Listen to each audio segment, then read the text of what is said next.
Muy buenas tardes, buenos días, buenas noches. Bienvenidas y bienvenidos a Cybersecurity Revolution.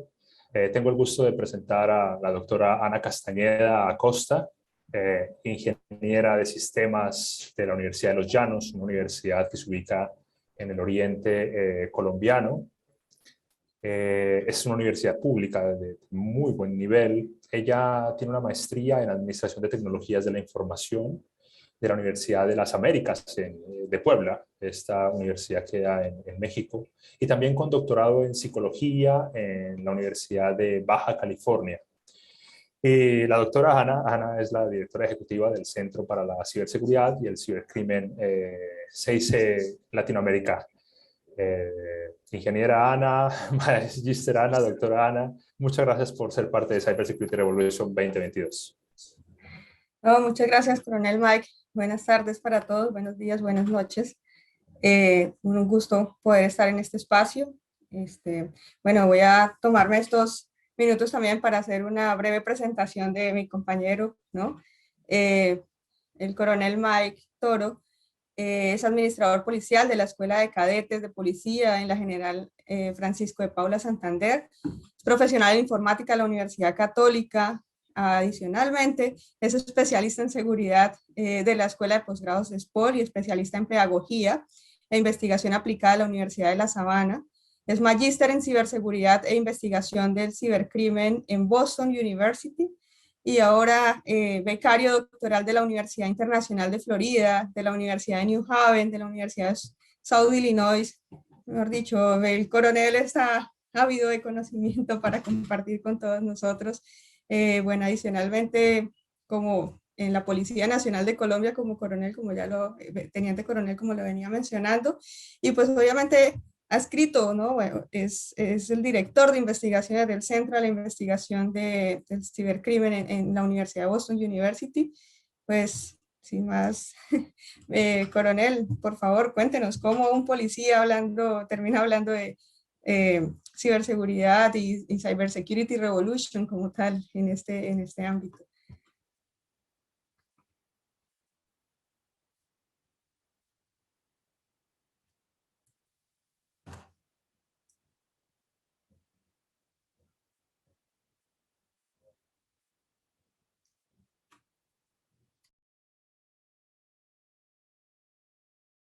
Riots, se protesta en la calle, o tampoco una de las revoluciones que hemos visto documentada de manera tradicional. Cybersecurity Revolution es hablar de hacer una revolución sobre el eje del planeta Tierra, es decir, 24 horas girando sobre el mismo centro de nuestro planeta, 24 horas en las cuales hablamos y construimos conocimiento sobre ciberseguridad.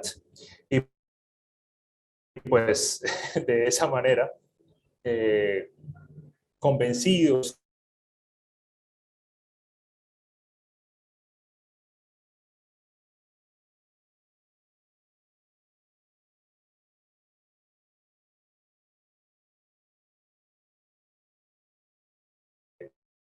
que se puede hacer un poco más convencido. A Andrés Aguilera también, que es un gran colombiano, un gran amigo que se encuentra en este momento en la Universidad Urbino en Italia, adelantando sus estudios doctorales. Y con él, pues, iniciamos este proceso de ser parte de este gran evento. Obviamente que aquí hay que decirlo, hay mucha gente que está colaborando y particularmente pues para este año la versión está siendo organizada a través de Human Century Cybersecurity Partnership, un gran aliado allí en Canadá. Aquí hay muchísimo por contar, es como una partecita de por qué terminamos o por qué estamos en este día transmitiendo desde diferentes partes del planeta Tierra algo que conocemos, algo que está haciendo la diferencia y se llama Cybersecurity Revolution 2022. Bueno, coronel, creo que tenemos un espacio y como usted menciona, muchas personas detrás de bambalinas apoyándonos en este maravilloso evento de Cybersecurity Revolution y tener la oportunidad pues, de compartir con otros expertos y hacer una interacción y compartir conocimiento y obviamente transmitir a muchos escenarios más. Bueno, igual también en esta sociedad, ¿no? Que estamos un poco en conflicto por todo lo que está pasando en los diferentes países alrededor del mundo, lo que ha pasado con la pandemia, momentos bien complejos de sociedad. Nos muestra que definitivamente estamos en un entorno y en un medio muy cambiante que dinámicamente nos va moviendo a acelerar todas las actividades, la evolución, la tecnología y a responder a todos esos grandes desafíos que se van presentando dentro de los espacios. Y adicional de agradecer a todas estas personas que hacen posible el evento, también me tomo el trabajo y el espacio para agradecer a esos grandes héroes que han estado participando en estos momentos difíciles sociales, como son los médicos, todos los que están con sus uniformes azules, blancos, todos aquellos que han trabajado en labores humanitarias, uniformes verdes, uniformes naranjas, bueno, tantas personas que nos han estado apoyando en este tiempo y obviamente a todas las fuerzas militares, los uniformados que han hecho también posible proteger a una sociedad en diferentes espacios, incluso en el ciberespacio. Bueno, desde allí los escenarios que estoy mencionando, pues tenemos la oportunidad hoy en Cybersecurity Revolution de tomar un tema muy actual, muy dinámico, que es todo el tema de realidad extendida y esos desafíos del cibercrimen. Como digo, en los escenarios actuales y los nuevos desafíos que nos implican hacer investigación o ciberinvestigación, en este caso en particular, y obviamente que nos motivan a hacer ciencia, a seguir investigando, ¿no? Y a buscar la forma de contrarrestar todos estos fenómenos y estos desafíos que tenemos recurrentemente. Asimismo, pues implementar muchas alternativas contrarreloj para poder responder a las necesidades pues, del entorno tecnológico y de las nuevas tecnologías. Y en ese escenario, pues nosotros desde CIC Latinoamérica también estamos en este ejercicio ayudando a construir conocimiento y trabajando muy de la mano y dando gracias nuevamente por el espacio. Aprovechamos también como para socializar eso que venimos trabajando en construcción de conocimiento, como son los programas de peritos digitales, todo lo que podemos apoyar en ciberseguridad con los agentes especiales en el ciberespacio, agentes especiales X desde CIC Latam, y al mismo tiempo pues aprovecho poder extenderles a todos nuestra audiencia la participación de White Hat Conference que tendrá un lugar de manera virtual del 1 al 2 de junio también, donde también hablaremos igual de nuevas tendencias y todo lo demás que está pasando en ciberseguridad. O sea, el conocimiento, la verdad, es muy importante oírlo, interactuar y tener los espacios en conjunto.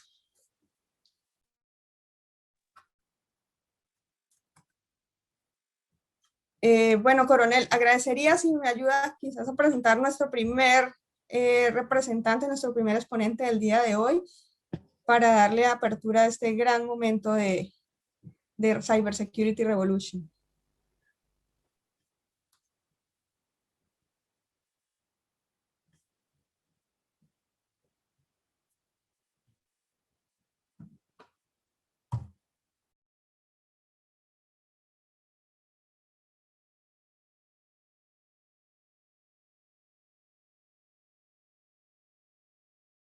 Hola, buenos días. Aquí estamos para hablar de lo que son la parte de las tendencias legales en el metaverso.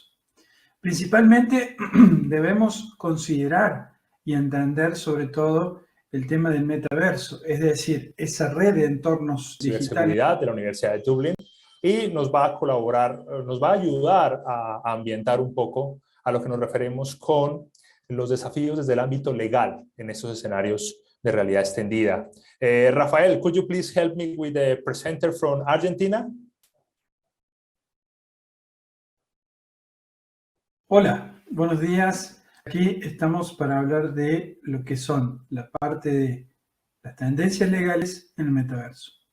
Principalmente debemos considerar y entender sobre todo el tema del metaverso, es decir, esa red de entornos digitales que gracias a ciertas tecnologías, a la realidad aumentada, a la realidad virtual, el blockchain, junto con otras tecnologías, forman, digamos, o crean esos espacios virtuales que claramente generan una experiencia novedosa, innovadora, multisectorial, y que la situación nos lleva a saber si estamos realmente preparados desde el punto de vista legal en todo ese fenómeno que está resurgiendo en los últimos tiempos. Es importante entender que el metaverso principalmente ha venido para quedarse. Si bien es algo todavía una tecnología novedosa que está siendo inserta poco a poco en el mercado, ya se están realizando operaciones y lo cual nosotros debemos entender que esas operaciones requieren de ciertos actos jurídicos y de ciertos efectos jurídicos que realmente pueden llegar a tener implicancias y que a veces no se sabe si están reguladas o no. Entonces, como primera medida debemos entender que la tecnología del metaverso se basa en tecnología blockchain, es decir, que logra un cierto registro, una cierta autenticidad de lo que se está tratando de, digamos, identificar a través del metaverso, ya sea a través de un objeto, a través de un videojuego, de cualquier tipo de elemento que quiera una obra, por ejemplo, o lo que sea. Ahora, debemos entender que esto claramente implica efectos jurídicos que debemos netamente entender. Ahora, ¿está regulado el blockchain? Bueno, esa es la pregunta principal de que muchas legislaciones todavía entienden como que el blockchain es algo más técnico y no es algo tan legal. Por otro lado, tenemos las tecnologías como blockchain con los smart contracts, que vamos a ver algunos casos donde claramente la tendencia en esto es que el blockchain puntualmente habilite la posibilidad de que ese smart contract sea totalmente seguro y tenga esos efectos jurídicos que estamos esperando. Ahora, hay numerosas situaciones, características en términos de gobernanza y economía que se dan, pero ¿cuál es el punto a considerar acá? Y es que se generan diferentes negocios, pero sabemos que las oportunidades de los negocios traen claramente consecuencias legales que las organizaciones, los usuarios deben estar conscientes y deben entender sobre todo qué está pasando, qué está sucediendo sobre este fenómeno. Ahora, ¿qué implicancias legales podemos llegar a entender, a considerar desde el punto de vista del metaverso? Bueno, acá entran a jugar todo lo que es lo nuevo en materia de los NFT.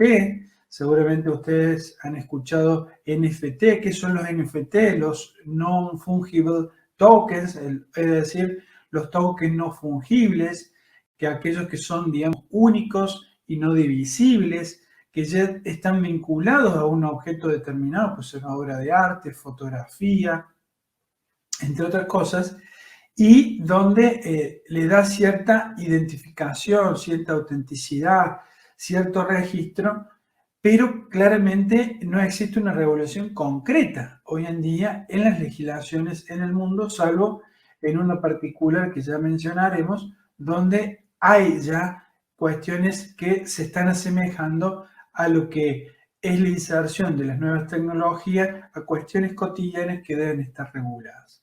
Ahora, analizar la naturaleza jurídica claramente va a llevar en cada caso a analizar los diferentes puntos a considerar para poder establecer y entender mucho más las características y los efectos que pueden llegar a producir este tipo de nuevas tendencias, como en el caso de los NFT, que hoy ya se están comercializando. Ahora, la pregunta es si los efectos de esa comercialización están generando claramente un efecto contra terceros, no entre particulares, sino que ya tengan una cierta validez a terceros. Ahora,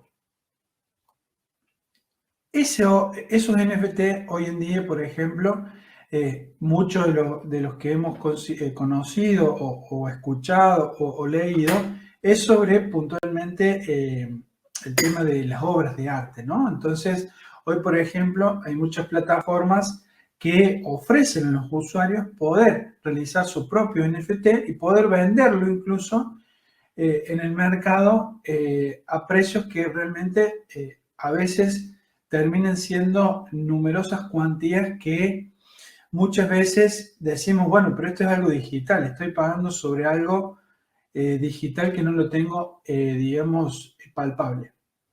Y es verdad, muchas de las cuestiones estas del metaverso ya vienen de hace tiempo. Imaginémonos nosotros en los videojuegos y en realidades virtuales que se han querido insertar desde hace mucho tiempo a nivel, digamos, social, digital. Sobre todo, por ejemplo, el caso de videojuegos donde es algo, digamos, inimaginable de que nosotros debíamos pagar por un avatar o por un elemento que me permita generar mayor oportunidad en el juego o avanzar en el juego, obviamente con dinero. Y esto ha traído situaciones en las que, por ejemplo, hay jurisprudencia a nivel europeo donde dice, bueno, pero si sucede un robo de esa cuenta y obviamente hay un elemento digital que se ha comprado, digamos, con dinero a través de una tarjeta de crédito, ¿qué sucede? Bueno, obviamente la jurisprudencia en ese caso ha entendido que ha habido un robo y obviamente han sido sancionados porque se entiende que hay un elemento, digamos, que desde lo tradicional sigue afectando a esa propia persona que ha sido menoscabada, ya sea en su, por así decirlo, en su integridad digital, porque han accedido a su cuenta claramente y han podido, digamos, disponer de su cuenta, de sus avatares, del costo que vale. Por ejemplo, yo me acuerdo en un videojuego que valía 3.000 euros un avatar, con lo cual eso ya nos da, digamos, una aproximación de lo que estamos hablando. Eso es por un lado. Luego tenemos, por otro lado, con el tema de los pilares del metaverso, la identidad digital. Es un poco lo que veníamos diciendo. Si esa persona se afectaba no solamente en su avatar, en su cuenta, sino también está siendo afectada en su identidad digital. ¿Por qué? Porque hay una representación digital de la persona real y eso hoy no está totalmente integrado y digamos, haya una legislación que establezca específicamente una regulación sobre eso, de cómo operar, cómo explorar, cuáles son las limitaciones de lo real y lo digital, de esa identidad digital y cuáles serían las medidas óptimas de seguridad y sobre todo los controles de privacidad. Entonces, acá entra a jugar puntualmente todo lo que es la identidad digital soberana. ¿Qué sería? Se refiere al modelo de identidad digital que el propio usuario debe controlar. Ese principio de autodeterminación que tanto hablamos, bueno, en parte, en cierta forma, entra a jugar nuevos conceptos como la identidad digital soberana, donde es el propio usuario el que debe, digamos, controlar, digamos, que sus datos personales estén, digamos, dónde se comparten, quiénes utilizan sus datos, entre otras cosas. Bien, ahí entra a jugar claramente qué está sucediendo hoy en el marco de esa identidad digital y que claramente hay algunas legislaciones como la Carta, digamos, Europea y Española de Derechos Digitales, o por ejemplo, el Reglamento Europeo de Protección de Datos Personales, ya en cierta forma desliza algunas consideraciones, pero ya sí lo hace la Ley Orgánica de Protección de Datos Personales y Garantía de Derechos Digitales de España, donde resguarda ciertos derechos digitales que claramente llevan, digamos, a procurar un mejor resguardo de esa protección de esa identidad digital. Obviamente que no todos estamos acostumbrados a decir, bueno, yo tengo una identidad digital, pero no estamos, digamos,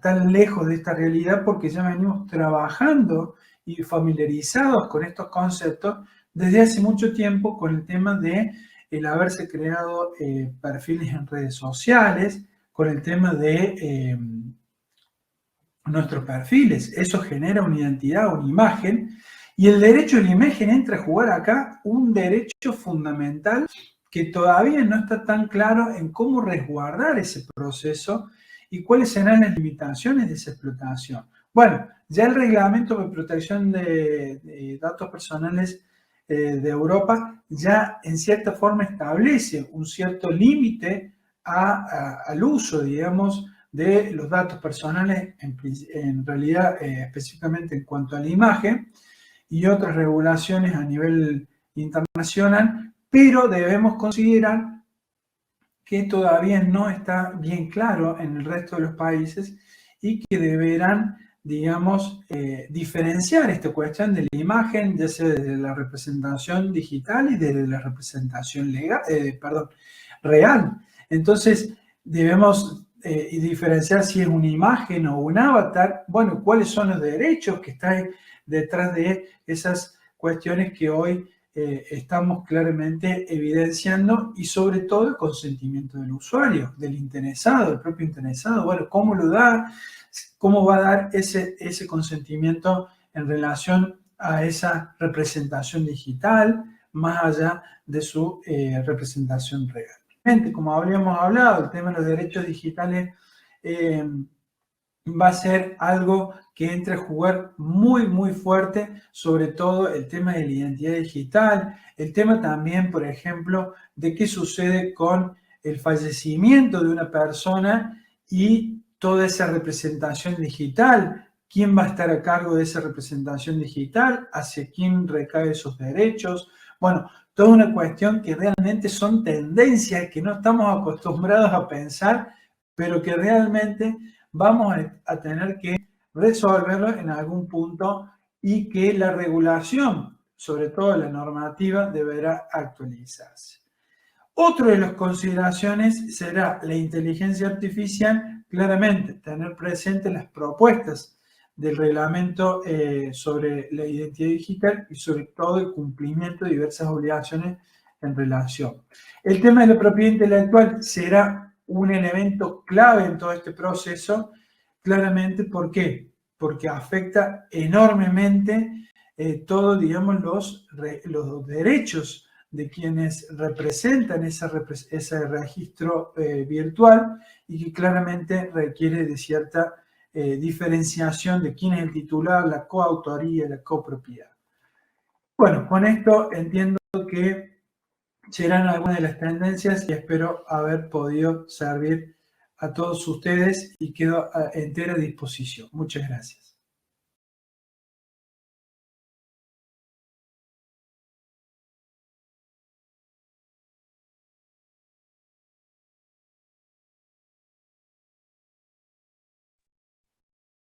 Muchísimas gracias, Luciano, por ese cubrimiento.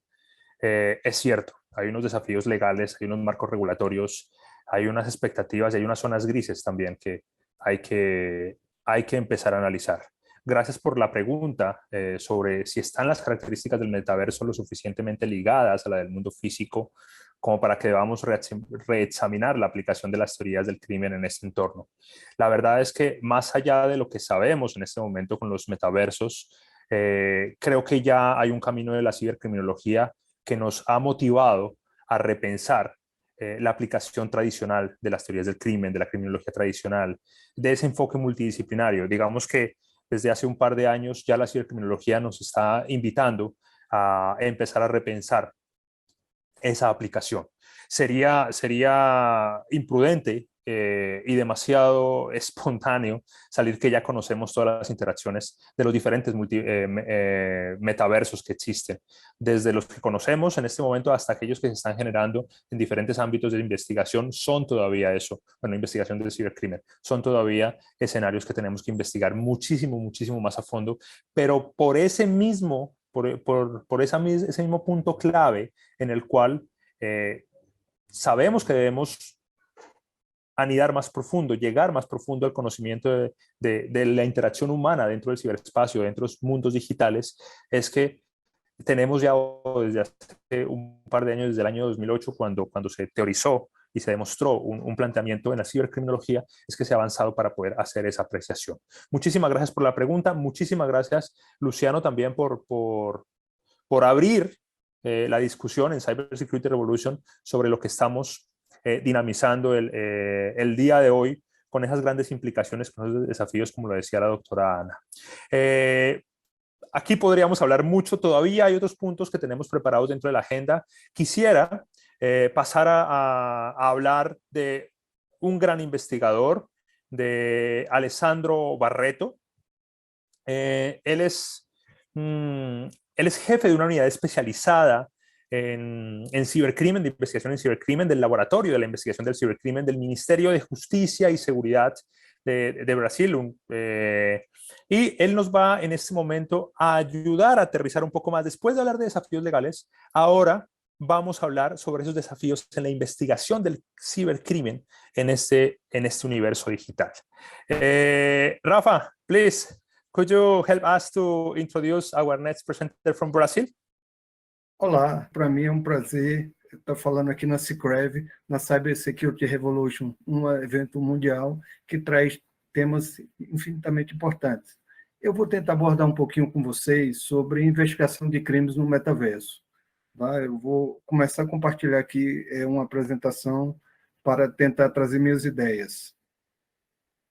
Bom, o primeiro aspecto que eu queria levar em conta é a interconectividade. O que a gente tem visto nos últimos anos? O ser humano migrando de vez para o ambiente cibernético.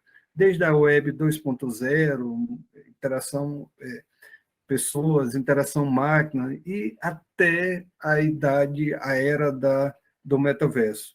O que a gente tem visto? Cada vez mais o ser humano está dependente, cada vez mais a tecnologia é importante para impulsionar nossos negócios, melhorar nossas relações e trazer grande desenvolvimento para a humanidade. O que também podemos perceber desde a decretação da pandemia? Houve uma aceleração das coisas para o ambiente digital, o trabalho à distância, que era em partes uma realidade, hoje a pandemia conseguiu acelerar. Medicina à distância, educação à distância, negócio, comércio eletrônico, tudo facilitou, tudo foi acelerado por conta da pandemia. E o que a gente também pode notar? Que o crime ele saiu das ruas e foi para a internet. A gente tem visto que, por exemplo, na época da pandemia, nós cumprimos o distanciamento social e o crime nunca entrou em quarentena. Então, o que foi visto de lá para cá? Foi que o criminoso que atuava na rua, hoje ele está indo para a internet por ser mais lucrativa e por oferecer inúmeras possibilidades. E nesse contexto, com o surgimento de novas tecnologias, a gente vê também o crime incorporando ela à sua rotina. Grande parte dessa tecnologia criada, ela é criada com finalidade lícita. Mas o que é que nós vemos? Vemos o criminoso fazer o uso dual da tecnologia, aplicar ferramentas lícitas para atividade ilícita. Então, a gente está vendo isso e vai ver cada vez mais o metaverso ser utilizado por criminosos. Por que o crime aproveita-se da tecnologia? Bom, o primeiro aspecto é bem óbvio, é escalável. A escalabilidade permite ele alcançar novas vítimas em locais distantes e de uma forma protegida por sua conexão.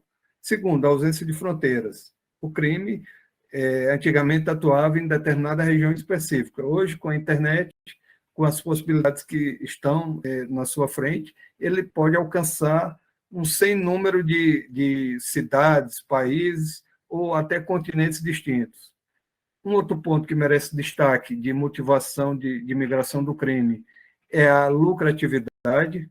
Tá? Então, o crime praticado em ambiente físico, ele te possibilita um determinado retorno, ele possibilita ao criminoso ter uma determinada lucratividade. No ambiente virtual, esse retorno é muito maior. Por isso, tem sido bem atrativo. E, por fim, destacamos a questão da impunidade. Verificamos que o criminoso se utiliza de vários artifícios que estão disponibilizados para fugir à aplicação da lei penal. Então, ela tem sido bem atrativa para que o criminoso utilize e, em princípio, muito embora as polícias estejam evoluindo nos últimos anos, elas não ainda estão sendo bem-sucedidas na atribuição de autoria. Bom, o que a gente pode ver também do metaverso? Cada dia novas tecnologias são implementadas, tá? As empresas trazem recursos novos e deixam esse ambiente inigualável, ímpar, em ofertar serviços, em ofertar possibilidades. Só que tem sido atrativo para o crime. A gente já vê casos aí de países condenando indivíduos por atos terroristas no metaverso, questão de assédio, crimes de ódio. Então, a gente já tem visto alguns crimes serem praticados nesse ambiente.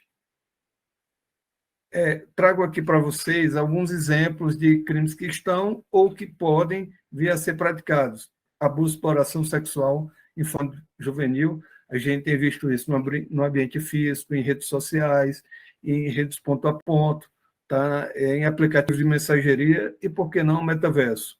Algumas empresas, elas estão desenvolvendo algumas tecnologias, estão melhorando recursos para permitir ao usuário uma maior proteção e evitar tipos de assédio, evitar abordagens, muito embora não haja o contato físico ainda, tá?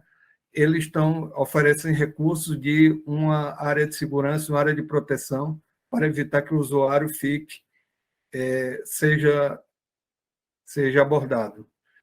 A gente tem visto crimes contra a propriedade intelectual, lavagem de capital, como eu falei anteriormente, crime de ódio, extorsão, tá? Casos de sexo, extorsão e outras condutas relacionadas a ameaças, terrorismo e stalking. Tá? Então, assim, há uma infinidade de possibilidades de cometimento de crimes e nós, como policiais, devemos estar atentos, devemos estar vigilantes e, principalmente, antecipando cenários para que, quando os criminosos comecem a utilizar o metaverso com mais frequência, a gente já esteja preparado, nós já estejamos lá dentro, já preparados para esse enfrentamento.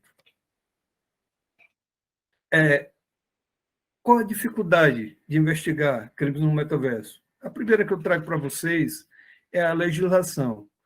Vejam, senhoras e senhores, não é fácil legislar sobre tecnologia. Por quê? Porque as coisas ocorrem muito rápido. Mas nós podemos, sim, aperfeiçoar nosso arcabouço legislativo. Tá? Trago para vocês o exemplo do Brasil. O Brasil tem várias leis, cito, Marco Civil da Internet, Código Penal, Código de Processo Penal, legislação extravagante, que já hoje permitem à polícia fazer investigações, seja no ambiente físico, seja no metaverso, seja em rede social. Tá? Então, nossa legislação atualmente é robusta. Ela precisa melhorar? Sim, ela pode sim ser melhorada para que possamos ser efetivos na individualização da autoria. Vamos voltar. Então, nossa lei é robusta e nós podemos sim melhorar. Um outro aspecto, eu só esqueci um detalhe. O que é importante? Quem deve se proteger? A gente tem que ter muito cuidado de não criminalizar a conduta contra avatares, e sim contra pessoas. O avatar é apenas um objeto. Tá? Então, assim, hoje, e nos próximos anos, talvez ele não seja tutelado. Então, se tutela a proteção ao ser humano. Bom, segundo aspecto, o compliance. É muito importante que as empresas tenham diversas regras e não sejam tolerantes com diversos comportamentos.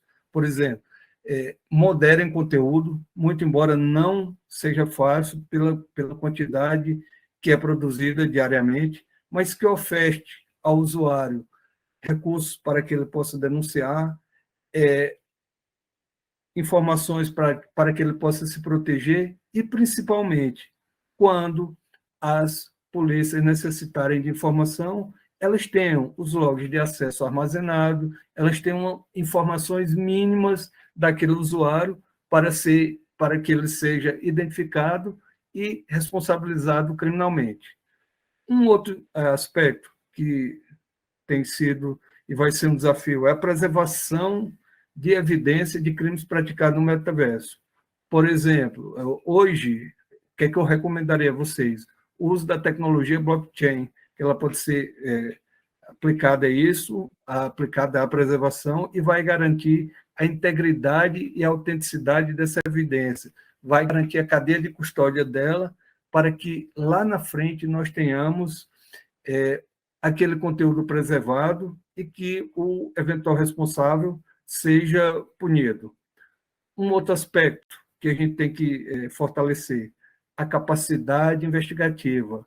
E como é que nós vamos melhorar a capacidade investigativa no metaverso? Primeiro, com investimento. Tá?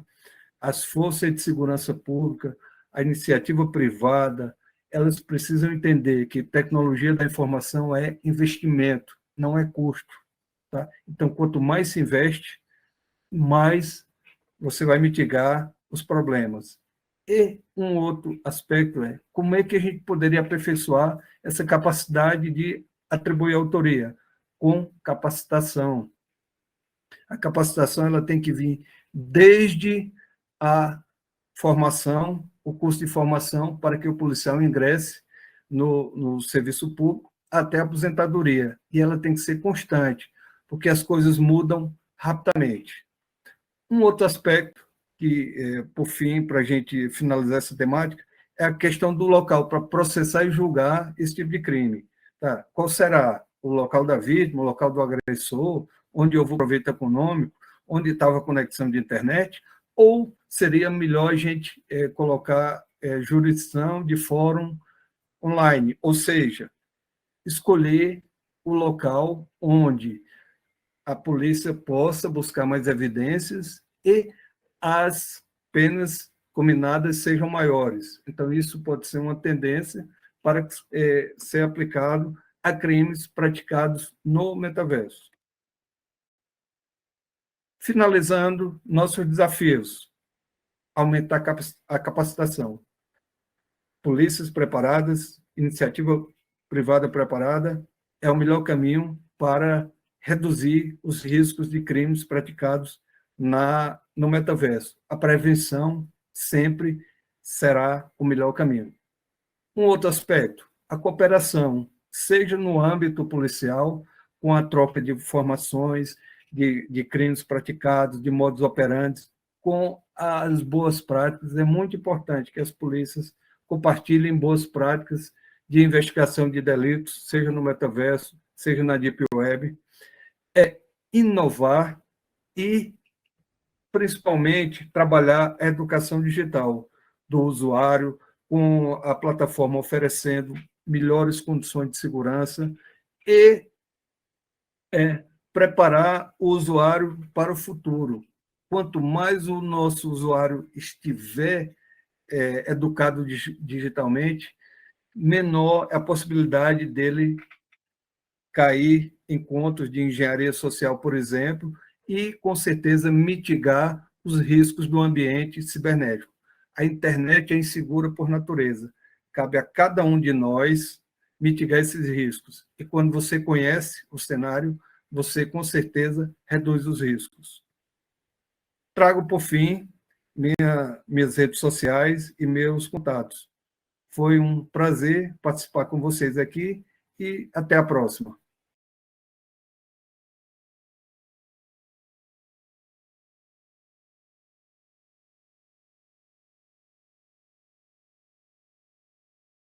Thank you so much. Muchísimas gracias por esa intervención y ese aporte de conocimiento. Como tú lo mencionas y como hemos venido conversando, sí, efectivamente hay grandes desafíos en este nuevo dinamismo tecnológico y social. Pero tenemos una tranquilidad o una aliciente nosotros como sociedad, que hay unidades especializadas como las que lidera Alexandro, que están trabajando por hacer frente a estos desafíos y contribuir en el ejercicio de la protección y sobre todo desarrollar estrategias que permitan mitigar estos espacios. Infinitas gracias, Alexandro, por compartir esos espacios y tu conocimiento en este escenario. A continuación, tengo el gusto de presentar desde el ámbito corporativo y un amigo de la casa, Óscar Alarcón, que va a estar apoyándonos a introducir todo lo que corresponde a los riesgos de la interacción virtual.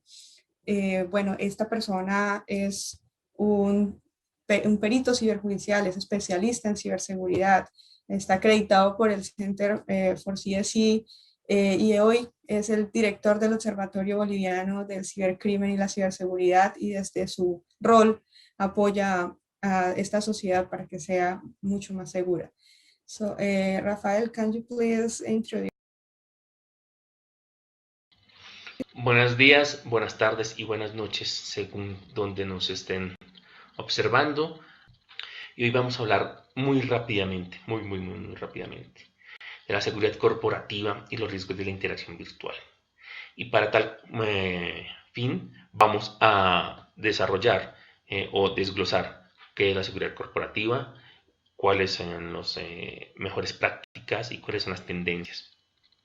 Asimismo, vamos a dar un repaso muy rápido sobre cuál es el metaverso, cuál es la interacción virtual que vamos a tener en unos años, en un mediano plazo, acerca de este momento hacia el futuro, en mediano plazo, de 10 a 15 años, cuál va a ser el desarrollo de estas tecnologías. Bueno, para dar comienzo, vamos a definir el concepto o recordar el concepto de seguridad corporativa. La seguridad corporativa o empresarial consiste en el conjunto de reglas y de medidas de seguridad que se tienen o que cada empresa tiene para proteger o administrar la información contenida en sus servidores y en sus estaciones de trabajo. La seguridad empresarial también tiene un precepto o un objetivo principal, que es la prevención. Y para eso, los jefes de seguridad de la información siempre deben estar atentos a la prevención de riesgos y amenazas. Ese es su objetivo. Pero esta es un área compartida, como vamos a ver más adelante. Y no necesariamente porque estemos pensando que nos van a hacer espionaje industrial.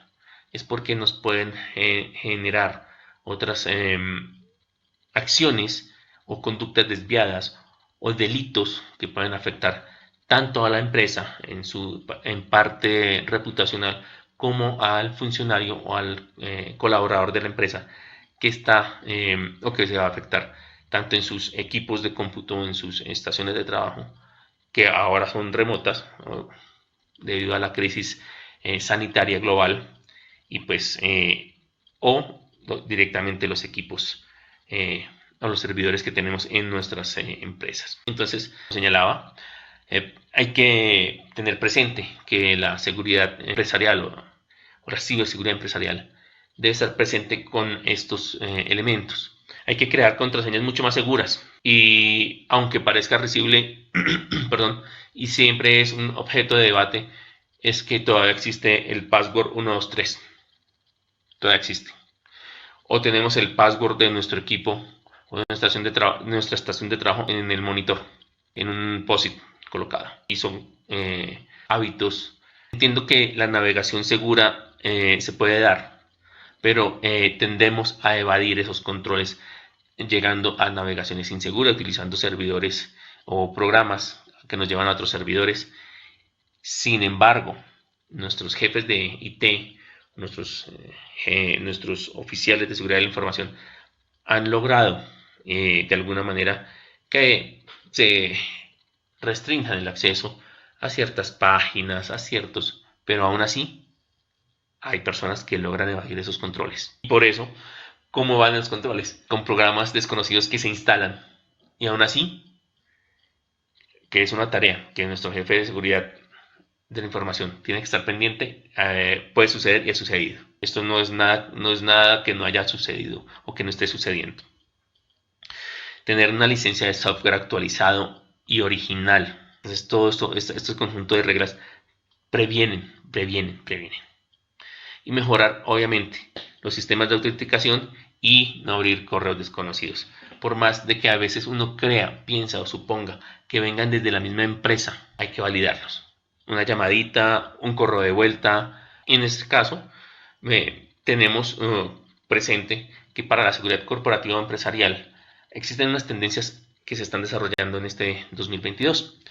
Una principal de ellas es el Zero Trust, lo que estábamos hablando. No confíes completamente de que lo que te está llegando a la bandeja de entrada de tu correo electrónico, lo que es válido, o sea, confirma primero. Hay que estar confirmando.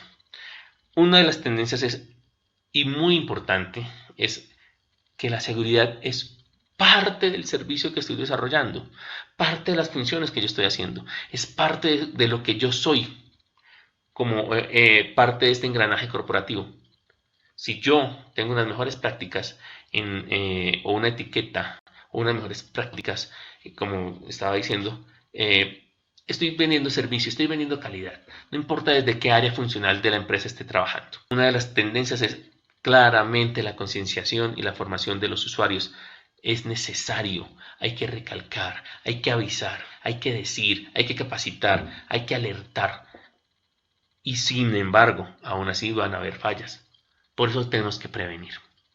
Dos tendencias que están una de la mano de la otra y son una tendencia en sí muy importante. Es la seguridad en la nube y el lenguaje autónomo de aprendizaje autónomo. Y para tal fin, cada vez que vamos a hacer una auditoría de seguridad, estamos a veces partiendo de cero. Cuando el evento sucedió, qué fue lo que sucedió, pero no hemos colocado, teniendo los elementos necesarios para poderlos desarrollar, no hemos generado los algoritmos, los programas, las alertas que nos impidan empezar otra vez de cero, sino que nos va generando avisos de que mira, algo está pasando, mira, algo está sucediendo. Y este aprendizaje autónomo lo empieza a corregir, empieza a corregirlo, y mucho de eso va a estar en la nube. Pero para que esto también se desarrolle y sea más claro, debemos tener en cuenta que hay un cumplimiento de las regulaciones de la protección de datos que cada país tiene y que se tiene que cumplir, ¿Y cómo se cumple? Capacitando. ¿Y cómo se cumple? Llevando a la concienciación. Y eso nos lleva a una parte muy importante de esta tendencia. La distribución de las decisiones. No estoy diciendo que cada quien va a decidir sobre algunos protocolos de actuación o de la regulación.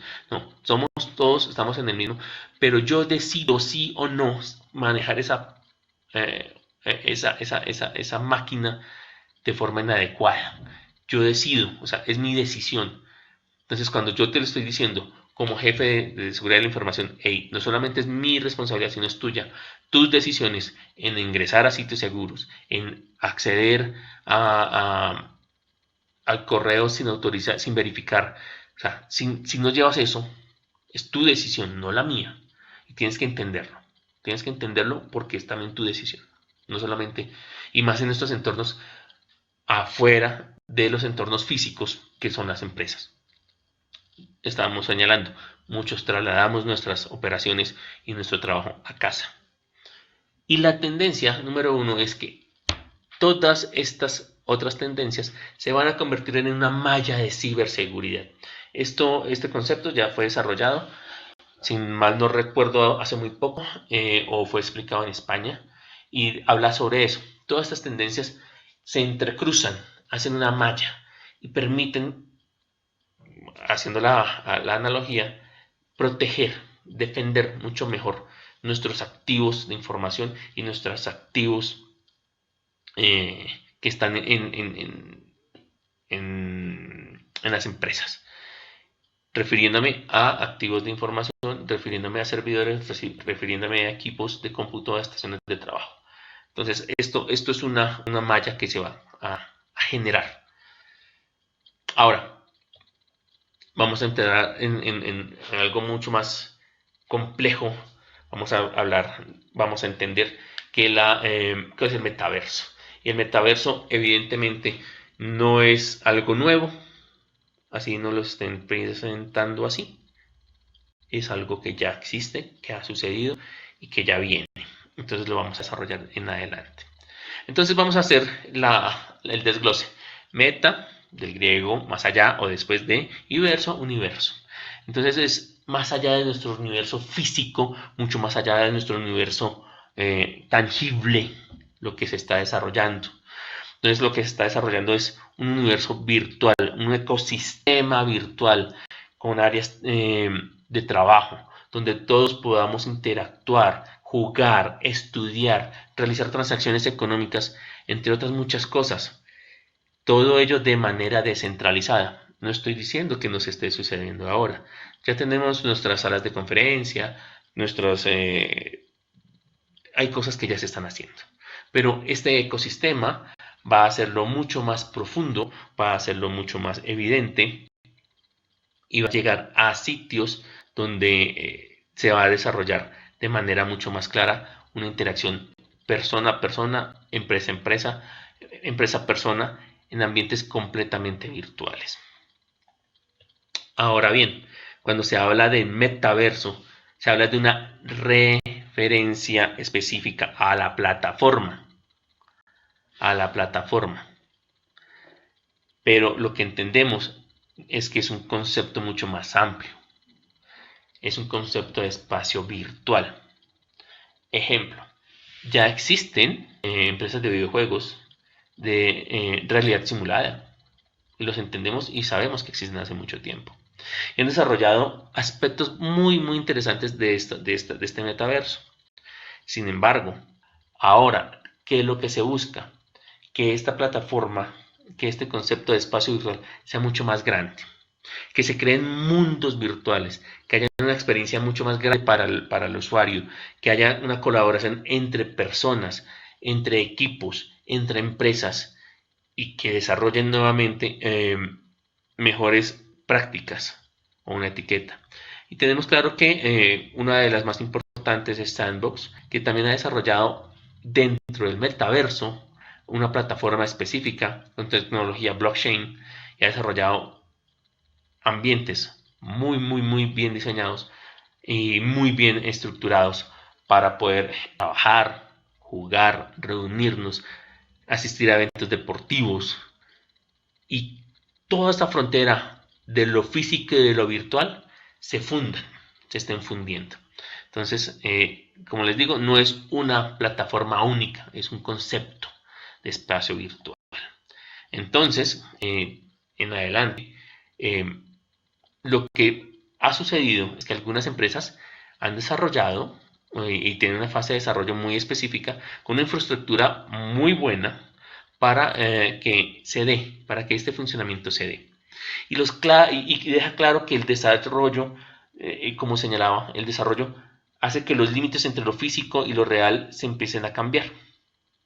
Y todo va a depender de cómo se esté desarrollando el Internet de las cosas, el Internet mismo. Ya estamos en la versión 3.0 y muy prontamente la 4.0. Nuestras comunicaciones van a ser mucho más eficientes y muchos cambios que como consumidores de contenidos de estos espacios del metaverso van a cambiar, y especialmente cómo nos vamos a relacionar, y es uno de los cambios más grandes, y lo que nos atañe aquí es en las áreas de trabajo.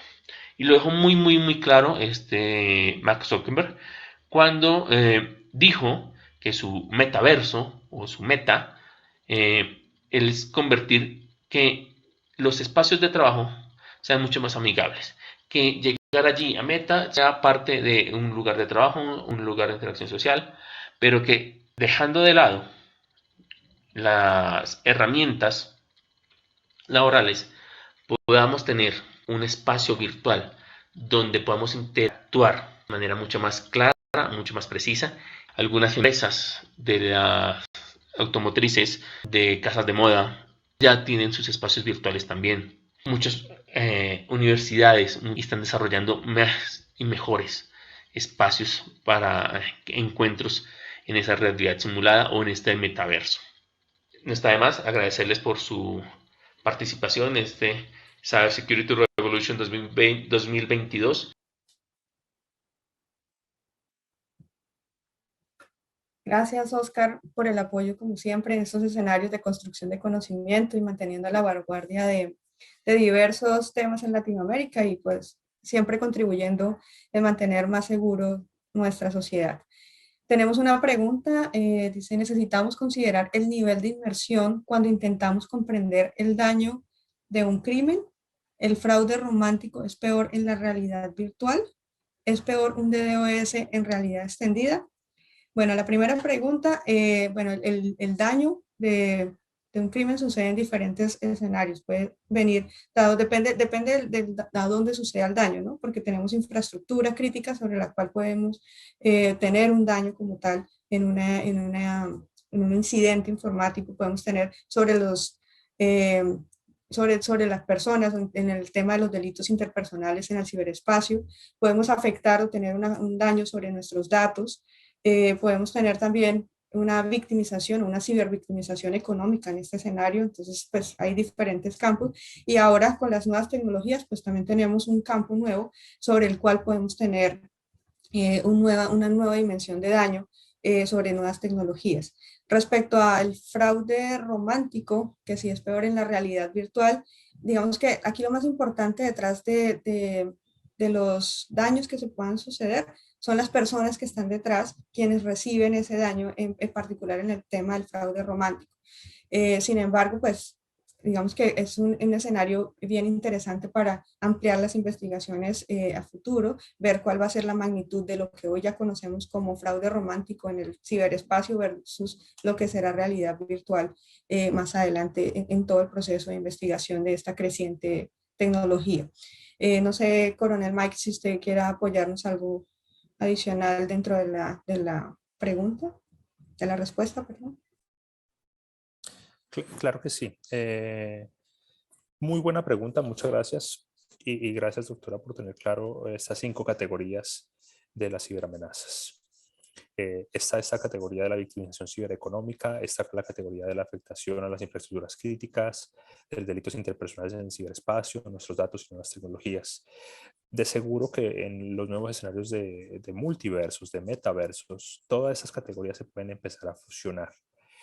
Pero creo que todos podemos coincidir en la importancia del estudio de la cibercriminología, más allá de los datos, más allá de los equipos, más allá de las diferentes plataformas que nos lleven a interactuar en estos universos digitales, pues está el ser humano. Y todo aquello que afecte la integridad del ser humano va a tener una condición de mayor relevancia. Sabemos que el catfishing, por ejemplo, es una forma de fraude romántico, una forma en la cual se victimiza doble vez, no solamente a quien le hurtan la identidad para poder suplantarla y generar este fraude romántico hacia una persona que se enamora o hacia una persona que se genera una amistad y después proceder ya sea a una extorsión, a una afectación psicológica o lo que tradicionalmente estamos hablando, que es la victimización económica o cibereconómica, donde se le pide unos dineros o se le pide unos préstamos o se le pide o se lo invita a que done, a que hagan donaciones. Entonces aquí podemos observar, ya en el catfishing existe esa extrapolación de diferentes clases de victimización. De seguro en los niveles de inversión o de dedicación en la tecnología van a ser una de las variables o de las escalas que ojalá podamos llegar a evolucionar de manera pronta, porque como en este momento se tienen ciertos sistemas de justicia penal, lo que sabemos o lo que tradicionalmente hemos o conocemos es que un ladrón hurta N cantidad de dinero y su pena está tasada de acuerdo a la cantidad de dinero que ha hurtado. Pero ¿cuánto vale un activo digital? ¿Pero cuánto vale el hurto, el robo de la identidad? ¿Cuánto vale la exposición de un niño, de nuestro hijo, de nuestra hija, a un ambiente sexual dentro de un videojuego? ¿Cuánto valen esos daños, esas secuelas psicológicas? Son irreversibles. Entonces, esta forma de nuevamente tasar nos llevan a tener que repensar esos escenarios tradicionales. Hay un delito bien particular en otras partes del hemisferio, no quiero decir el país, donde se castiga la negligencia de los padres al descuidar a sus hijos por estar jugando videojuegos. y está muy bien documentado esta tipicidad de este comportamiento, de esta negligencia por estar inmersos en las consolas de videojuegos. Entonces, creería que esa capacidad de daño tiene que afectarse muchísimo, tiene que colocarse en prioridad cuando es el ser humano el que está siendo afectado. Se puede llegar a perder vidas, claro que sí. Hay individuos víctimas de victimización en el ciberespacio que terminan cometiendo suicidio. Y recordemos, por favor, también que un ataque de negación de servicio distribuido, o DDoS, o DOS, como lo queramos llamar, que afecta a esta categoría de las infraestructuras críticas, o incluso un ataque de ransomware ya ha cobrado vidas humanas. Hace un par de meses o en un poco más de un año conocimos y una noticia que conmovió al mundo cuando hablábamos que una mujer en un hospital no pudo recibir la ayuda médica que necesitaba a través de cierta infraestructura tecnológica que dependía de un sistema vital, y ese sistema vital estaba siendo atacado por un cibercriminal. Entonces, cuando ambas o las 5 diferentes formas de ciberamenazas, esas 5 categorías pueden llegar a afectar finalmente a un ser humano, pueden ser el vector de ataque primario o secundario o terciario, se pueden fusionar. Claro que sí, ya está sucediendo. Catfishing es un ejemplo de ello. Y en el metaverso, pues claro, y por eso la gran preocupación de estar estudiando, de estar analizando, de estar indagando, de estar construyendo conocimiento al respecto. Muchísimas gracias por esa pregunta. Creo que aquí también nos toca seguir ahondando en otras fuentes, en otros datos que se avisoran. Y no sé, doctora Ana, si usted nos colabora, creo que tienes unas cifras que nos quiere mostrar al respecto. Sí, coronel, muchas gracias. Bueno, de pronto en la respuesta anterior sí quiero hacer un poquito antes de pasar a las cifras, un comentario adicional, y es desde mi digamos, línea de profundización, que es informática y aparte psicología. Mi interés principal está al final tratar de ver cómo dentro de esas investigaciones, cómo podemos llegar a entender ese daño que finalmente se genera sobre las personas, y por eso hablo principalmente sobre las personas. Pero como mencionaba ahora mismo el coronel, con el tema de los que han perdido su vida porque un sistema no estaba disponible para poder ser atendidos, de pronto hay un daño más allá de solamente el incidente específico, la vida de esta persona, sino lo que queda alrededor en sus familias. Todo ese tipo de escenarios también es súper importante, no solo dimensionarlo dentro del contexto que hoy existe de ciberespacio, sino cómo esto va a poder ser extendido dentro de estas realidades nuevas que están llegando en nuestro entorno. Entonces ya retomo nuevamente el tema de las cifras, y en este escenario es importante, pues haciendo un poco de mención sobre la presentación, el apoyo que nos entregó y la información que nos entregó Oscar hace un momento, cómo las empresas, respecto, digamos, al tema del DOS, cómo esas empresas que tienen infraestructura se han visto afectadas en el último año, ¿no? Entonces están esas empresas que incorporan dentro de su tecnología automatización a través de controles industriales, y alrededor del 74% de estas empresas han sufrido al menos un incidente durante el último año, y al menos el 16% de esas empresas han mantenido una reincidencia al menos 2-3 veces más después de que han sufrido ese primer ataque.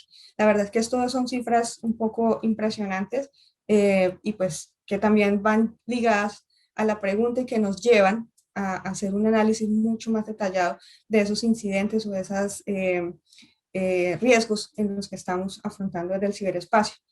Más allá de solamente las empresas, también somos las personas las que podemos estar involucradas acá, porque el mayor volumen de ciberataques que se ha presentado en los últimos años está ligado principalmente al malware que se envía por correos electrónicos. El 72% alrededor de todos los incidentes se hace a través de malware y llega a través de correos electrónicos. ¿Quién no tiene un correo electrónico en un dispositivo móvil? Y a veces tenemos 2, 3, 4 correos electrónicos dentro de estos dispositivos móviles. El personal, el corporativo, el de mi oficina, el de mis amigos, no sé, el correo de educación, ¿no? Hay diversos correos que podemos cargar en estos dispositivos y pues estamos hablando de que alrededor de 10.57 billones de móviles están conectados a la internet en un mismo momento. Entonces, todo esto magnificado, pues podemos estar hablando casi que de un vector mínimo de a 3 veces el 72% de riesgo de que siga creciendo este tipo de incidente por malware. Bueno, todas estas cifras, digamos que hemos hecho un ejercicio conjunto con las investigaciones en CIC Latinoamérica para poder estar documentados y poder traer esta información a cada uno de los asistentes en el espacio del día de hoy. Adicionalmente, sí me gustaría compartir una cifra que realmente me pareció súper alarmante cuando la revisé y dije, no, ¿cómo es posible? O sea, que el 78% del total de los miles de ataques que están pasando en el momento en el ciberespacio realmente se hacen efectivos. O sea, que cumplen su misión, que atacan y llegan al objetivo final que están buscando los cibercriminales.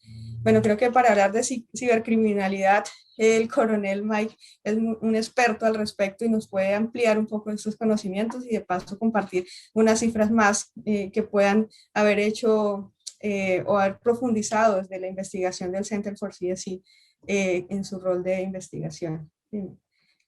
Coronel.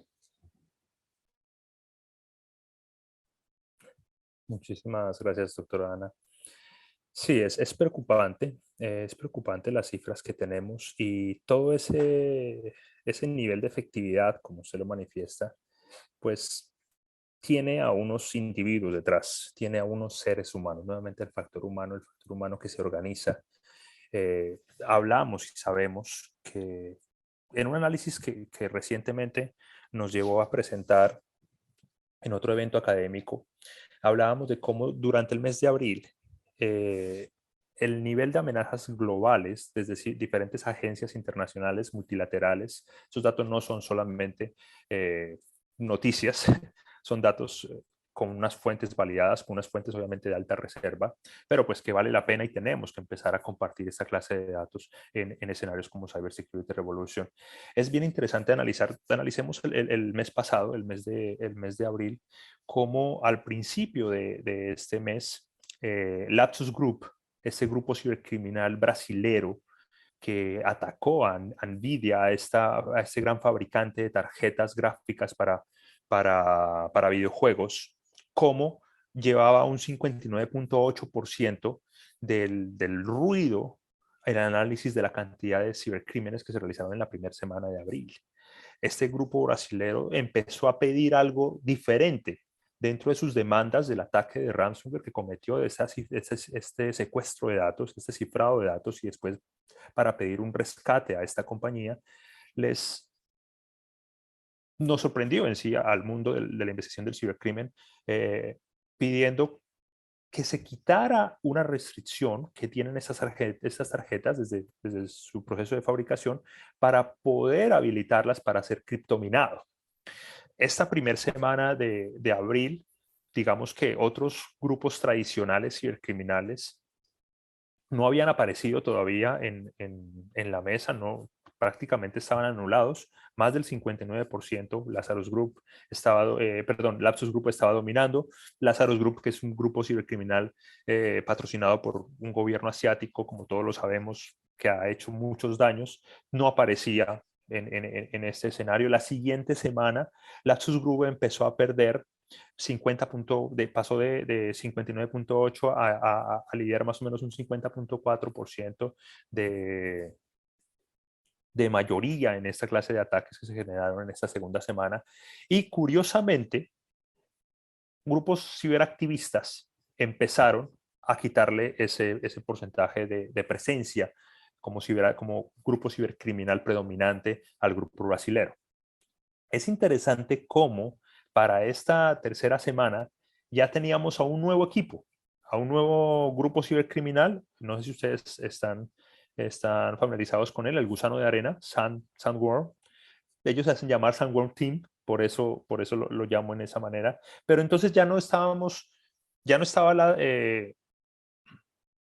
Lapsus Group con más del 50% dominando, sino que a partir de la tercera semana de abril mirábamos como grupos cibercriminales como Sandworm, como Carbanak y como APT. Ustedes ven que APT son diferentes apreciaciones o que tiene que ver con amenaza persistente remota, amenazas persistentes.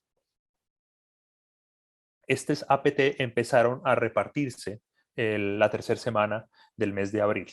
Y finalmente, digamos que en las últimas semanas, aparece Lazarus Group nuevamente predominante y aparecen otros grupos de ciberactivistas. Algunos, no sé si ustedes lo miraron muy bien en uno que otro reporte por allí que se alcanzó a socializar, que tienen que ver con ejército ucraniano, el nuevo, el viejo Kremlin. Ya ustedes más o menos van asociando que en esta guerra, en este gran enfoque global o geopolítico, también otros actores cibercriminales vienen a tomar parte.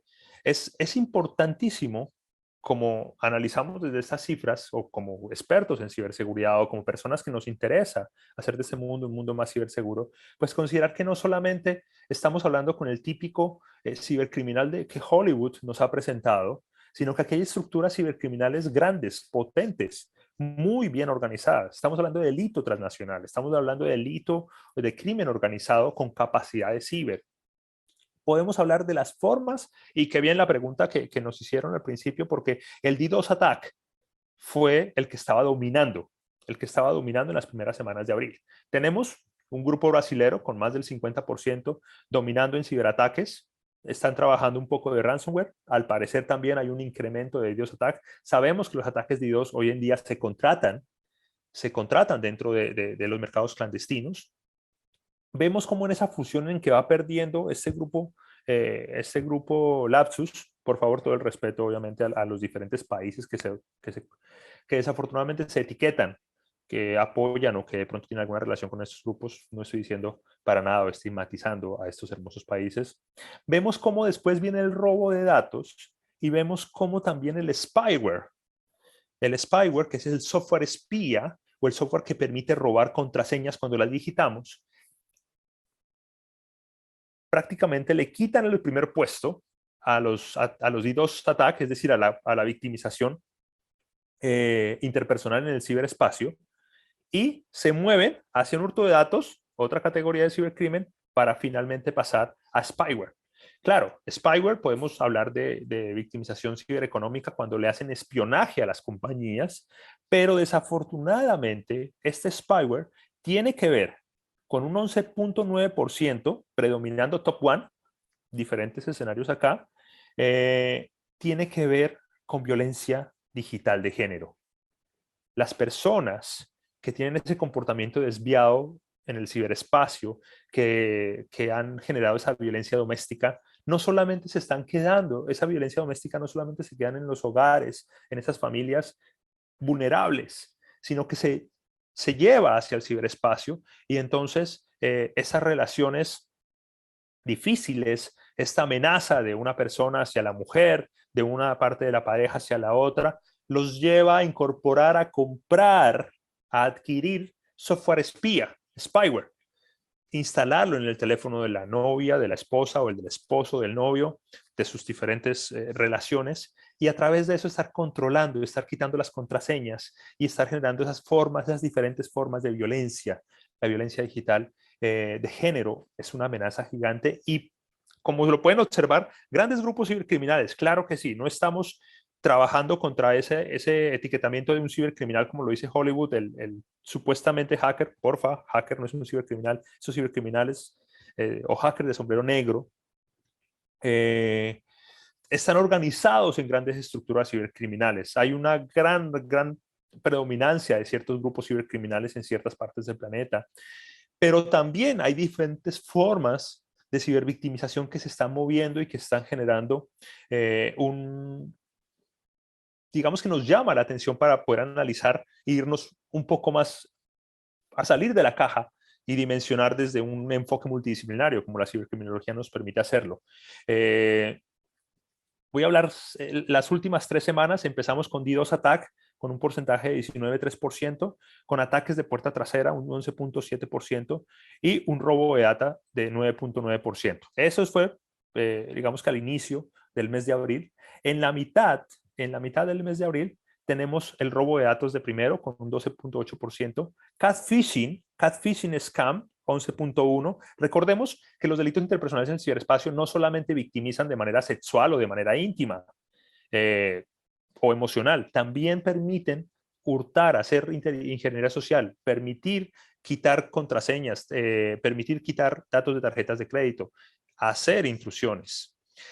Un tercer lugar en esta mitad del mes de abril, estamos hablando de puertas traseras, una explotación de puertas traseras con un 8,5%, y al final del mes, entonces hablamos de backdoor, de spyware en el punto con 11,9%, robo de datos 10,4% y phishing con el 10,4% también. Aquí obviamente hay datos minúsculos. Cuando hablamos de esos más de 10 billones de equipos conectados, pues ustedes se imaginarán la cantidad de datos que hay que analizar. Por fortuna, hay grandes investigadores, expertos como la doctora Ana, como Oscar, como Luciano, como Salvador Samper, por ejemplo, del Observatorio Internacional de Cibercrimen, del tanque de ciberpensamiento, que también nos acompañan, don Carlos, la ingeniera Mabel y todo ese gran equipo de trabajo, que están ayudándonos a analizar, están ayudándonos a generar conocimiento y obviamente, pues, como el día de hoy con este gran aliado que es Human Century Cybersecurity Partnership. Yo creo que aquí hay tantos datos y aquí hay tanta temática por hablar que hay un rol fundamental que verdaderamente nos puede ayudar a entender y a fortalecer capacidades de análisis. Y no tiene que ver, ya hemos pasado por el ámbito legal, hemos pasado por el ámbito público, hemos pasado por el ámbito privado, pero hay otro gran rol dentro de generar conocimiento y creo que la doctora Ana por eso nos tiene un gran invitado para ello. Por favor, doctora. Claro que sí, coronel. Muchas gracias. Muy interesante toda la información que nos entrega, como siempre, con esos datos de último momento que van pasando en el mundo del ciberespacio y de la ciberseguridad. Bueno, enfocado al punto o al siguiente ámbito que nos trae, que nos menciona el coronel, súper importante, es la academia. Y hacía referencia ya el coronel al tanque de ciberpensamiento, que es uno de nuestros grandes aliados en Latinoamérica para ayudar a todo el proceso de divulgación de conocimiento y potenciar conocimiento, y pues desde CIC de Latinoamérica también contribuir en ese ejercicio. Pero más allá de eso, nuestro exponente, la verdad es que es un gusto para mí, primero que haya aceptado la invitación, el maestro Carlos Arturo Castillo, que a continuación desde la Universidad del Bosque nos va a estar apoyando, obviamente como desde la academia, este gran mentor que ha sido para mí, esta persona que ama la docencia, que ama ese compartir conocimiento, ese construir cualidades y desarrollar profesionales de gran contribución social. Bueno, y obviamente que la academia, trayendo un poco a colación, del ingeniero, también no solamente es lo que pasa en las universidades, como es la Universidad del Bosque, sino también es lo que pasa en instituciones educativas en todos los niveles, para niños, para jóvenes, para adolescentes, y obviamente en escuelas de padres, ¿no? Que también esto como que decimos no nos enseñaron a ser padres y ahí ahora estamos tratando de incentivar espacios de escuela de padres donde puedan los padres acompañar a sus hijos en las interacciones con el ciberespacio, hacer que ellos puedan ser detectives, los hijos puedan ser detectives en el ciberespacio, ya con esas grandes habilidades que tienen de entrar al ciberespacio, que los padres puedan acompañarlos a fortalecer esas habilidades y que se mantengan del lado blanco o el lado de los buenos. Y para eso también estamos desarrollando el concepto de White Hat Conference Junior, que será 24 al 26 de junio con la Universidad de Boston también, donde habrá también un concepto académico, un concepto de potenciar esos primeros pasos que están dando muchos adolescentes, muchos jóvenes en ese escenario de la ciberseguridad.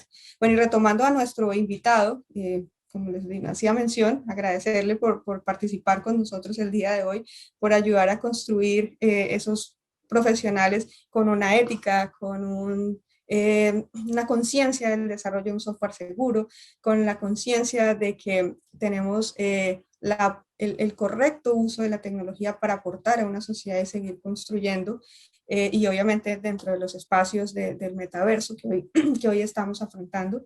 Entonces, el ingeniero maestro, perdón, Carlos Arturo Castillo, de la Universidad del Bosque, ingeniero de sistemas electrónicos que ha participado todo el tiempo en investigación en grandes escenarios de construcción de conocimiento, tanto en Colombia, en las universidades y bueno, en otros campus que conozco que ha estado trabajando como evaluación de software y todo este tipo de oportunidades que pueden tener los profesionales una vez completan sus formaciones en el ámbito de la ingeniería.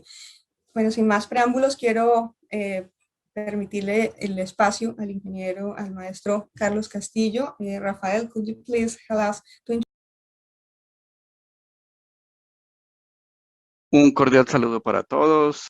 El día de hoy quiero compartir con ustedes un tema de mucha actualidad y es los aspectos de ciberseguridad que debemos de tener nosotros en cuenta en el momento que trabajamos con las tecnologías emergentes de realidad virtual, la realidad aumentada, la extendida y sobre todo pues tener una serie de recomendaciones sencillas que nos van a permitir a nosotros disfrutar de estas tecnologías. Entonces, como primer elemento, lo que vamos nosotros a trabajar es unos conceptos para que quedemos claros sobre la diferencia entre un ambiente y el otro ambiente y cómo de una forma u otra nosotros vamos a encontrar que los peligros que se tienen en una tecnología realmente son casi también como heredados para la siguiente tecnología.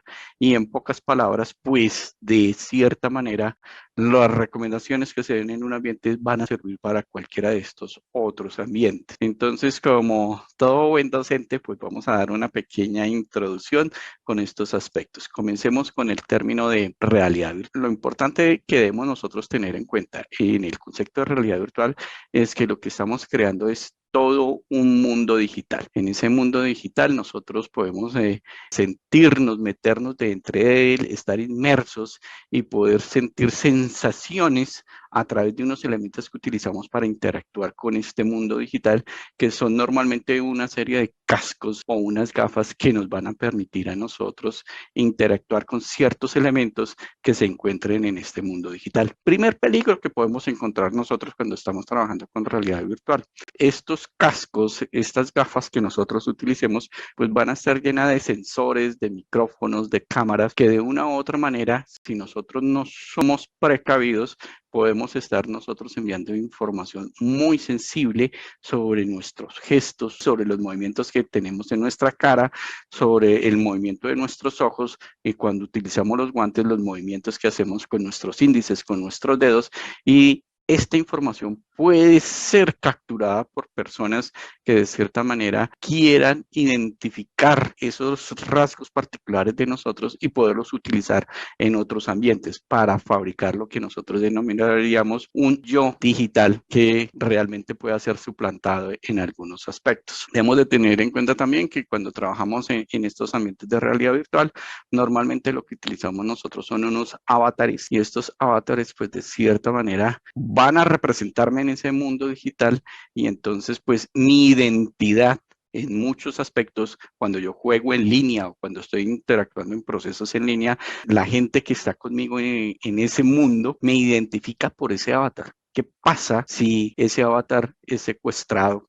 Entre comillas, me roban mi identidad y me suplantan ahí. Pues peligros como esos son los que se nos pueden presentar a nosotros cuando trabajamos la parte de realidad virtual. Hay un poco de cierta información en otros aspectos, pero principalmente miremos ese de información sensible y la parte de lo que es mi identidad digital, que son muy valiosos para nosotros y que perderlos significaría pues exponer nuestros datos a personas que no deberían tener. El otro concepto es el que nosotros denominamos o la tecnología que se denomina realidad aumentada. La realidad aumentada es bien interesante porque en ella lo que nosotros estamos haciendo es mezclando el mundo físico, el mundo real, con información adicional que es suministrada por un dispositivo en tiempo real que de cierta manera va a procesar la información que estoy capturando en el momento, mezclándola con información valiosa. ¿Me explico? Veámoslo desde un punto de vista que yo esté haciendo una visita a una ciudad que poco o nada conozco, y entonces existen ya aplicativos que yo con mi celular capturo la imagen por donde voy y ella me puede dar información sobre los sitios que existen en esa calle, en esa imagen que estoy capturando. Peligro. ¿Qué tal que de cierta manera la información que me estén colocando ahí no sea la correcta? Posiblemente me estoy, como se dice, engañando frente a una realidad que estoy observando, pero que de mucha utilidad para mí sería tener la información correcta. Entonces, característica principal en este ambiente de realidad aumentada, y es que es una interacción en tiempo real de un mundo físico con información adicional que me pueda a mí permitir ampliar y mejorar mi experiencia en cualquier aspecto, bien sea de trabajo, bien sea de turismo, bien sea de ocio. El siguiente aspecto, pues, es simplemente la realidad mixta, y esta realidad mixta es una combinación de lo mejor que uno puede tener en realidad virtual con lo mejor que uno puede llegar y extraer de lo que es la realidad aumentada. Entonces, acá yo ya estoy de cierta manera inmerso dentro de ese mundo virtual, pero que está interactuando con el mundo real. Hagan de cuenta que yo pudiese llegar en mi sitio de trabajo, en mi confortable estado en que estoy, y que yo pueda pensar que tengo en mi mano una pelota y la pueda hacer rebotar sobre el escritorio o sobre el piso, y siento que la pelota va y vuelve. Ahí yo ya empiezo a interactuar con esos elementos que me permiten a mí, aparte de estar inmerso en ese mundo, mejorar las sensaciones de trabajo o de juego que esté realizando. Peligros idénticos a los anteriores, en donde la información que me den no sea la correcta, el lanzar la pelota cuando yo la vaya a recoger no lleve la velocidad que debería tener. Entonces, pues causas de pronto un poco de desinformación y de no buen apego a ella. Y por último, pues entonces existe un elemento que es como una sombrilla que cobija estas tecnologías, y es lo que se denomina la realidad extendida. Esta realidad extendida va mucho más allá de lo que es la realidad mixta, y lo que nos permite a nosotros es poder ya interactuar en ese mundo, sentir, manipular esa parte del mundo virtual con elementos que estén dentro de mi oficina, dentro de mi área de trabajo, y de cierta manera yo sienta como que eso ya hace parte de mí. Si lo vemos un poquito más a futuro y con lo que se viene, con toda la parte del metaverso, pues entonces vamos a encontrar que películas como Matrix se van a quedar cortas con lo que estamos nosotros hablando. En la parte de la industria, haciendo mantenimientos, mirando procesos, catálogos de promoción de un artículo, puede ser mucho más fácil las ventas. Podríamos nosotros pensar que también en todo lo que tiene que ver en salud y en educación mejoraríamos muchísimo nuestras experiencias sin necesidad de estarnos desplazando a sitios que no pudiéramos hacerlo, ¿sí? Entonces, imagínense poder estar viendo la anatomía, como se dice, a través de realidad virtual del cuerpo de una persona y casi sentir que estamos nosotros haciendo una operación. Sonaría pero muy interesante. Y por último, pues como consumidores nosotros siempre estamos pendientes de tener la última tecnología, de ver que las funciones que se estén presentando sean las mejores y de cierta manera que enriquezcan esa comunicación que se puede dar en las redes sociales frente a un producto, y que todos podamos opinar en tiempo real sobre experiencias que hemos tenido nosotros con ciertos productos. Pues los peligros ya los hemos venido hablando muchísimo a lo largo de este corto espacio y principalmente pues lo que es la manipulación de información, que me den información que no sea verdadera, lo que se conoce como la ingeniería social, en donde me pueden a mí de cierta forma, como se dice, convencerme de algo que no es cierto cuando estoy inmerso en esos mundos, en ese mundo digital, en ese mundo cibernético, y que de cierta manera me obliguen a revelar información sensible que yo no quiera. Muchas veces en este tipo de juegos se compenetra uno tanto que posiblemente puede estar dentro del juego y dicen, deme el número de su tarjeta de crédito, y uno es como que lo siente tan cerca que saca y lo puede hasta suministrar. Entonces hay que tener mucho cuidado con eso, la pérdida de la identidad digital, el concepto de los avatares.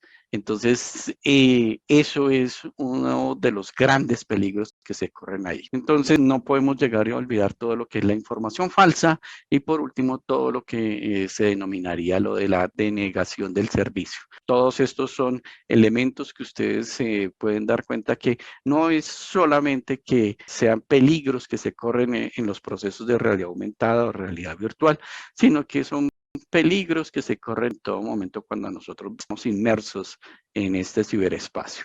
Entonces, simplemente unos TIC, los TIC de siempre, usemos una VPN. En la actualidad, muchos antivirus vienen ofreciendo este tipo de VPNs, mantengamos actualizado nuestro software, los firmware, sobre todo en los cascos de realidad virtual y en lo que son los lentes. Esta información y este software va cambiando muy rápidamente y es muy bueno tener esas actualizaciones en nuestros equipos. No demos, no soltemos información muy personal.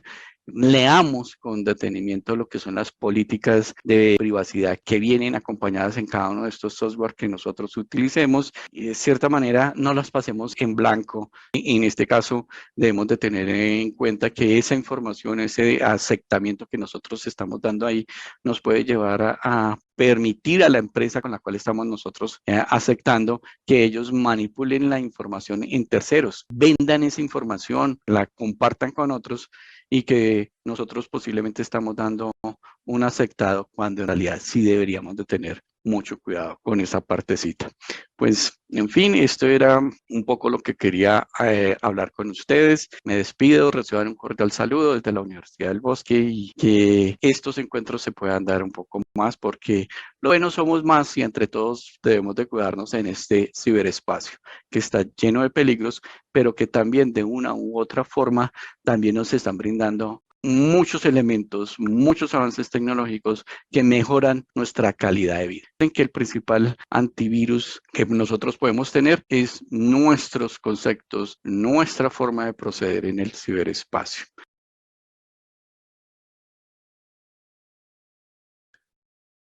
Mil gracias, estimado Magíster Carlos Castillo, por su presentación sobre los riesgos de la ciberseguridad en los nuevos escenarios de la realidad aumentada, realidad virtual y realidad extendida. La verdad es que la academia, la ciencia, el enfoque científico es el que nos permite evitar esos sesgos, evitar cometer errores que se han cometido en el pasado y verdaderamente estar a la par de los nuevos desafíos, esos desafíos que convoca la investigación del cibercrimen, que convoca unas nuevas interacciones. Las personas que hoy nos han colaborado con sus preguntas, que han motivado esa discusión académica, creo que son los mejores motivantes para seguir construyendo ciencia en contra del cibercrimen.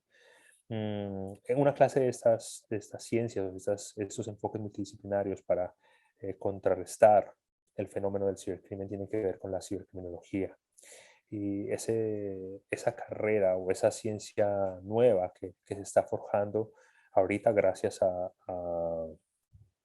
la Universidad de Montreal, a este partnership con Human Centered Cybersecurity, pues nos permiten también que en castellano, que en español, podamos desarrollar esos conceptos, desarrollarnos esas preguntas de investigación, desarrollarnos para qué nos sirve, por qué debemos preguntarnos esos niveles de daño. ¿Verdaderamente hay un solo perfil cibercriminal o podemos encontrar que hay diferentes organizaciones cibercriminales, que hay diferentes formas de cibervictimización? la verdad es que la cibercriminología, como ese enfoque multidisciplinario, no solamente requiere de ingenieros, requiere de psicólogos, requiere de financieros, requiere de expertos en economía, requiere de arquitectos, requiere de muchísimas profesiones. Todos son bienvenidos en ese enfoque multidisciplinario, porque como lo estamos observando, el ser humano está en medio de esa interacción, de esas nuevas tecnologías, de nuevas plataformas que le permiten no solamente superar ciertas necesidades del pasado respecto a una educación abierta, respecto a acceso a ciertos servicios públicos y privados, sino que también lo pone en una condición de vulnerabilidad respecto a la ignorancia, al desconocimiento de estas nuevas formas de ser un ser humano.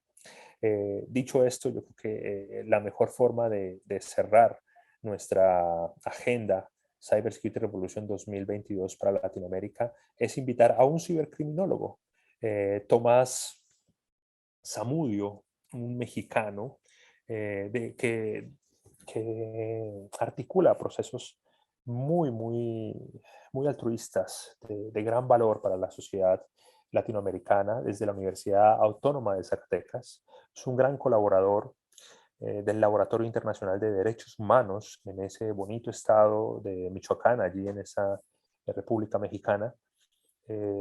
Tomás ha venido desarrollando un trabajo muy interesante tratando de transformar conceptos, transformar la forma como vemos esta victimización y cómo estamos interactuando en diferentes momentos de fusión o de pronto de una transformación completa de lo que nosotros podemos proteger o lo que antes podíamos definir a esa persona, a ese componente de la especie humana. Dicho esto, Tomás a continuación nos va a colaborar con su ponencia sobre derechos humanos y el metaverso. Rafael, Rafa, could you please? Es un honor a mí pues estar presente en este evento. Vamos a abordar una introducción rápida, vamos a ver qué es el metaverso, las implicaciones de los derechos humanos dentro del metaverso y algunas conclusiones con las cuales pues vamos a cerrar esta presentación. Y bueno, vamos a ir comenzando con un tema muy interesante o un hito histórico pues que acaba de suceder, ¿verdad? En donde Mark Zuckerberg habló sobre los planes de su metaverso. Y cuando empezó a hablar Mark Zuckerberg de esto, bueno, Mark Zuckerberg es el dueño de Facebook, pues le empezó a dar relevancia a este concepto. Además de que hizo pues que el tema se hiciera sumamente popular y puso el foco en los demás proyectos de metaverso que pudieran existir. Si bien resulta interesante un mundo virtual o donde nos ofrecen ser y hacer lo que queramos, parece que los metaversos también pueden representar un reto para los derechos humanos y vamos a ver precisamente qué retos vamos a abordar. Pero para ello necesitamos primero ver qué es un metaverso, ¿va? Y el metaverso es un concepto de un espacio virtual en tercera dimensión, en línea, que conecta a los usuarios en todos los aspectos de su vida. Conectaría múltiples plataformas similar al internet, que contiene diferentes sitios web, precisamente, accesibles a través de un solo navegador.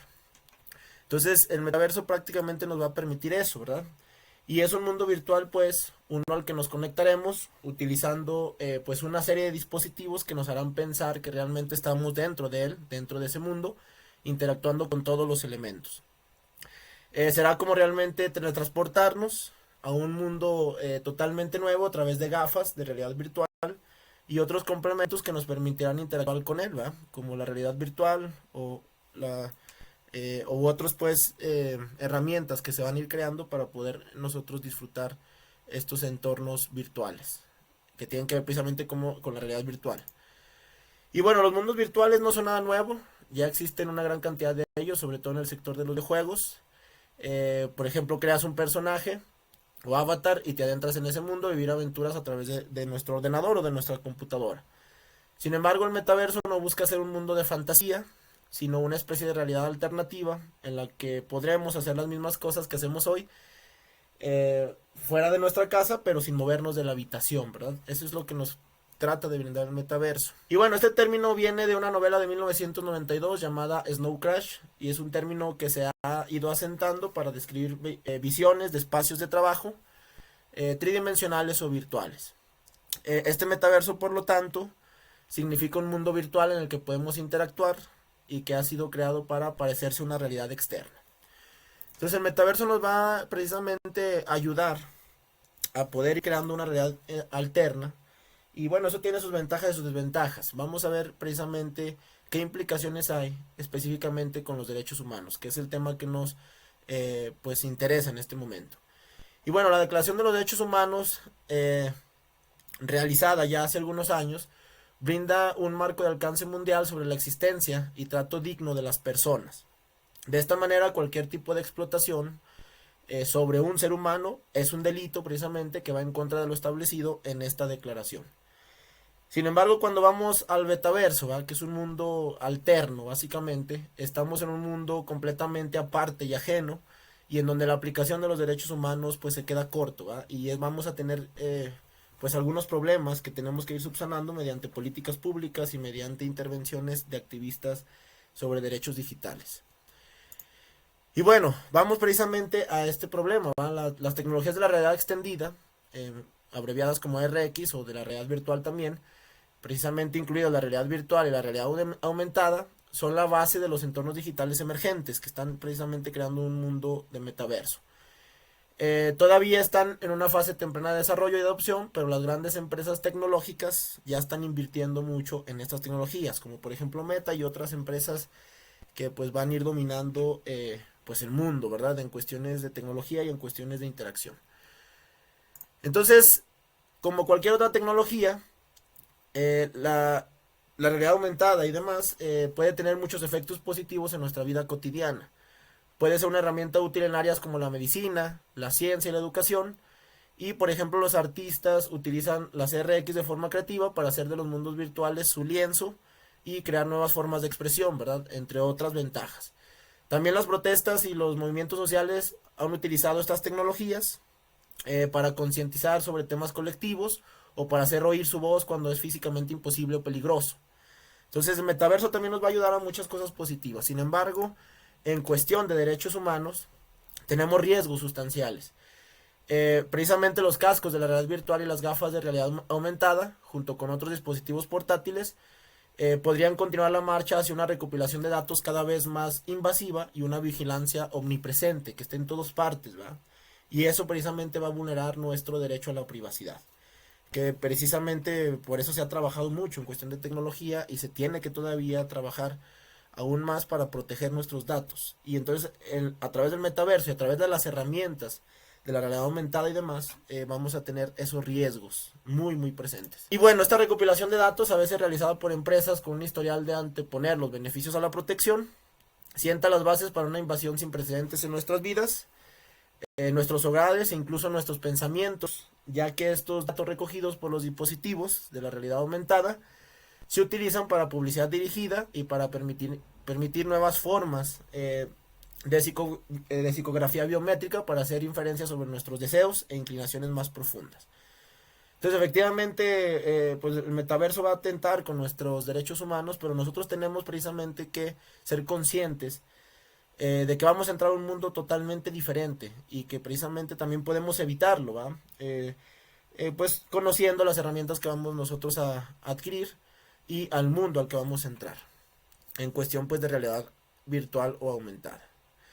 Y bueno, estas nuevas tecnologías también crean nuevas vías para el acoso y el abuso en línea, cuestiones que tienen que ver con la cibercriminología o los delitos cibernéticos, como por ejemplo las gafas aumentadas corren el riesgo de socavar drásticamente las expectativas de privacidad, tanto en los espacios privados como en los públicos, y una persona que lleve las gafas puede grabar fácilmente su entorno en secreto, lo que solo se vuelve más peligroso si se incorporan tecnologías de vigilancia con el reconocimiento facial.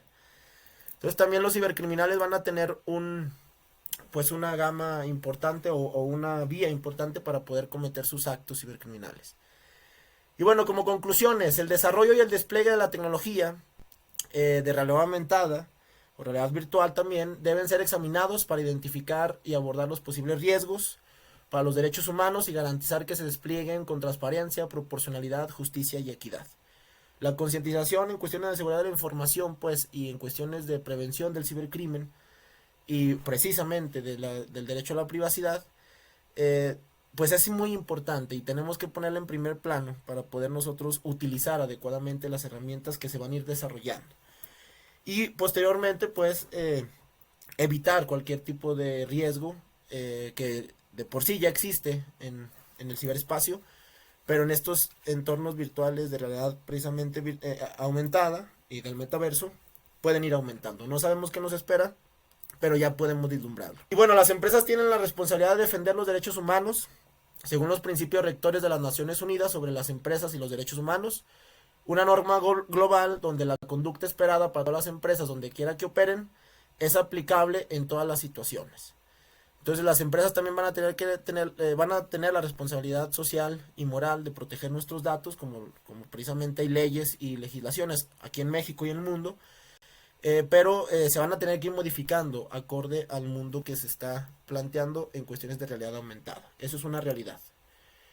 Y bueno, precisamente los defensores de los derechos digitales y los activistas también debemos o deberían empezar a investigar las tecnologías de realidad aumentada ahora y hacer oír sus demandas a las empresas y a los reguladores, para que su experiencia pueda informar sobre el desarrollo y las protecciones gubernamentales en estas fases iniciales. Las cuestiones de las políticas públicas también va a ser importante, pero sin unas políticas pues de tanto regulación, sino más de concientización y de poder nosotros generar alternativas adecuadas para que nuestros datos queden protegidos. Entonces, bueno, todo esto implica precisamente que las comunidades de realidad virtual y realidad aumentada deben informarse sobre las implicaciones sociales y derechos humanos de las tecnologías que se desarrollan y comprometerse con prácticas responsables. La concientización siempre va a ser importante en estos temas y bueno, tenemos que ser conscientes de que el metaverso ya es una realidad y que no solamente es la implicación tecnológica, sino también una implicación que va más allá, ¿verdad? En donde los seres humanos van a tener que cuidar precisamente sus datos y aquellos que sabemos un poco de estas cuestiones de seguridad y que precisamente nos hemos involucrado en la difusión de esta misma, pues también tenemos que ser conscientes y responsables sobre el uso. Y bueno, esto es todo por mi parte. Ahí está mi Facebook, perdón, mi correo electrónico y pues es un honor presentar en este evento de gran magnitud. Espero que haya quedado claro. Saludos. Muchísimas gracias, estimado Tomás, por esa precisión. La verdad es que creo que mi corazón me engaña cuando digo que soy colombiano porque hay mucho en México que hemos aprendido y que creo que ha sido ejemplo también para Latinoamérica respecto a las bases y a los fundamentos de la criminología. Bueno, y hoy en día, con ese, convirtiéndose, creo yo, en la Escuela Latinoamericana de Cibercriminología, que aprovecho para agradecerle al maestro Ricardo Rodríguez de la Fundación Mexicana de Criminología y Criminalística, quien ha hecho un trabajo hermoso, generando conocimiento a favor de la aplicación de la cibercriminología práctica y aplicada. Y pues obviamente esta gran Universidad Autónoma de Zacatecas, de donde el maestro Tomás nos acompaña. Esta pregunta es muy interesante y me gustaría dedicarme, bueno, no tenemos mucho tiempo, ya vamos a finalizar, pero quisiera responder a la pregunta, ¿cómo podemos lidiar con la ley y el orden en entornos pseudo públicos que son de propiedad privada? Aquí creo que tenemos un gran reto y hablaría de dos escenarios. Primero, la regulación y segundo, hablaríamos de la coexistencia, coexistir. Cuando hay coexistencia, o lo que conocemos hoy en día como eficacia colectiva digital, no tendríamos que preocuparnos por tener agentes o custodia digital, alguien que nos esté supervisando o que nos lleve a tener un orden. ¿Es algo utópico? Sí, pero ya empezamos. ¿Cómo se empieza entonces a generar esos espacios de eficacia colectiva digital? Desde la regulación, tenemos hoy en día ejemplos de diferentes países, de diferentes naciones que han generado sandbox regulatorias, es decir, cajas de arena regulatorias, así como cuando uno trabajaba operaciones. Ustedes han visto las películas donde se colocan los barquitos en un espacio, en un mapa o en una caja de arena para simular cómo se va a desarrollar la operación.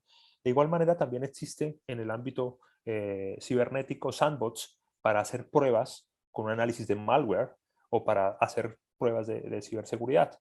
También en las nuevas tecnologías, en la regulación de las nuevas tecnologías, existen sandbox regulatorias donde se une la sociedad privada, se une el contexto o el Estado y sus instituciones públicas y se empieza a probar de qué manera, sin cortar la innovación, sin cortar las capacidades de generar ciencia, de construir patentes, de construir otras habilidades económicas o otras potencialidades económicas para esa nación, poder regular y evitar que se cometan algunos momentos de no solamente de despilfarro de los recursos públicos, sino también poder utilizar todas esas capacidades que tiene el sector privado.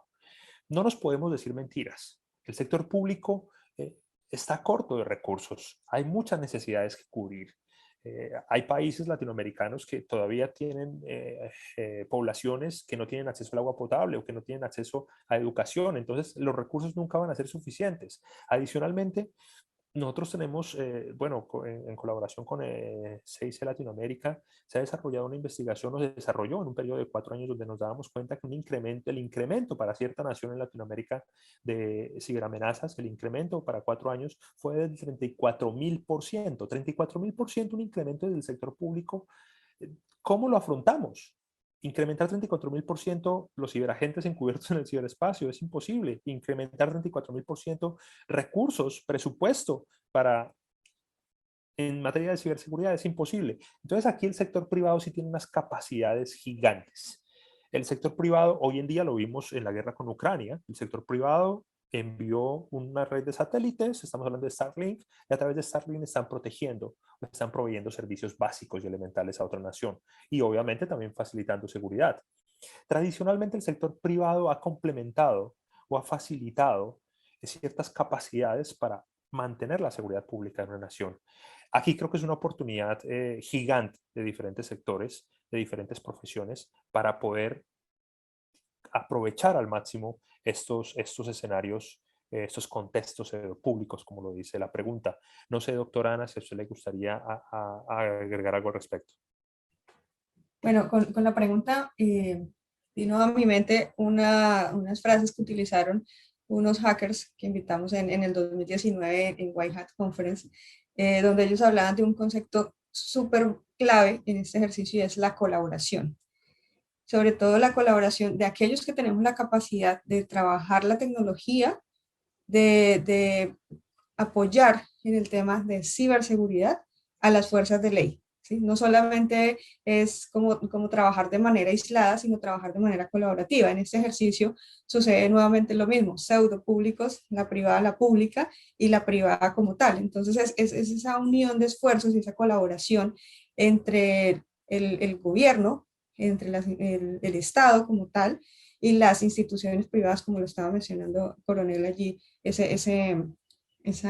sinergia que se puede dar dentro de estos dos ámbitos. Y pues alineado 100% con el concepto regulatorio, porque pues el concepto regulatorio es el que nos marca la línea de proceder en cada uno de los entornos fronterizos, de los entornos sociales.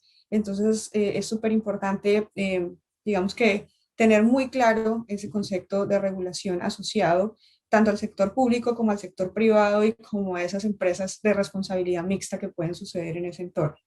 Entonces creo que con eso estoy completamente alineada y trayendo el concepto de la colaboración siempre. Recordemos que solos podemos llegar lejos, pero no estamos siendo lo suficientemente eficientes para que a donde lleguemos hayamos hecho el correcto ejercicio de llegar como debíamos llegar. Entonces ahí es donde buscamos esa colaboración y ese apoyo de todos los que tenemos ese interés por el concepto de ciberseguridad y de seguir protegiendo y de seguir construyendo sociedades más ciberseguras, incluso en el ciberespacio. Bueno, ahí yo quiero volver a retomar un poquito a Oscar, a Tomás. Tengo ahí como unos sentimientos gracias Tomás, me trajiste a la mente México, este gran país, ¿no? Que me ha abierto las puertas en varios momentos para seguir construyendo conocimiento, el conocimiento personal de mi maestría, mi doctorado, bueno, y todos estos grandes amigos que tengo también en este país. Entonces, agradecer ese espacio y pues también decir que México ha sido uno de los grandes aliados de estas personas que el mayor número de personas que se han inscrito, de hecho, a la conferencia de White Hat que tenemos para junio. Entonces, agradecer inmensamente a México e invitar a que todos los demás que están atendiendo la conferencia pues se puedan juntar, inscribirse en esta conferencia. Y allí creo que va a haber una gran innovación a través del concepto de CIPIs, que van a ir acumulando CIPIs los asistentes. Entonces, no sé, Coronel, si usted nos amplía un poquito más la información respecto a los CIPIs como tal. Gracias.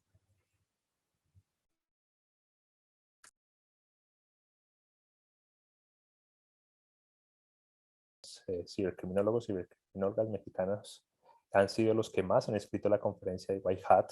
Allí van a tener acceso a CIC Powers, es una criptomoneda de conocimiento, son unos tokens que van a permitir que puedan intercambiar su tiempo que le iban a dedicar a White Hat Conference por libros, por software, por recursos académicos para seguir creciendo en una gran fuerza de tarea contra el cibercrimen.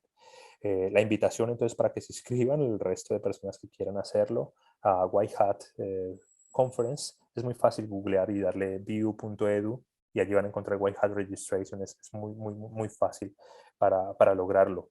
La verdad es que hay mucho por desarrollar en materia de ciberseguridad. Nosotros estamos cerrando aquí ya este slot de Cyber Security Revolution 2022, pero creo que muchos más países pueden aprovechar esta oportunidad, estos escenarios de seguir construyendo conocimiento. Y no sé aquí, no sé aquí, doctora Ana, si quisiera decir algo al respecto. Claro que sí, Coronel. Bueno, pues primero agradecer a todos los que ya han hecho posible este espacio, ¿no? A nuestros amigos en Argentina, en Brasil, Bolivia, en México, Colombia. Bueno, invitar a todos para que el siguiente año también quien le interesa este espacio, pues pueda ser parte también de construir conocimiento conjunto.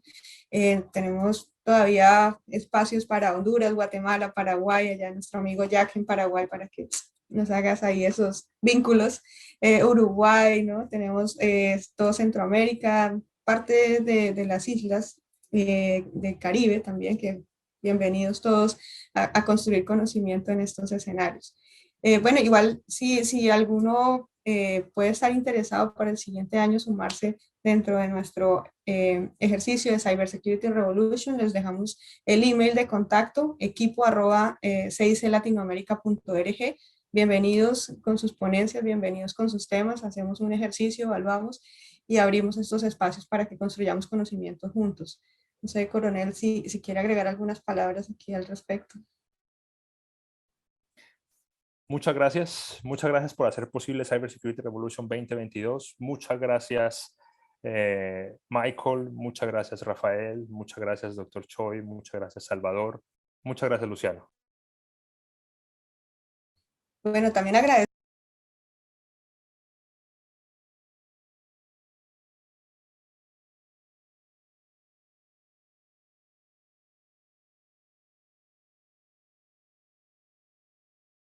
que este compromiso con todo, gracias a todos ustedes, porque definitivamente los buenos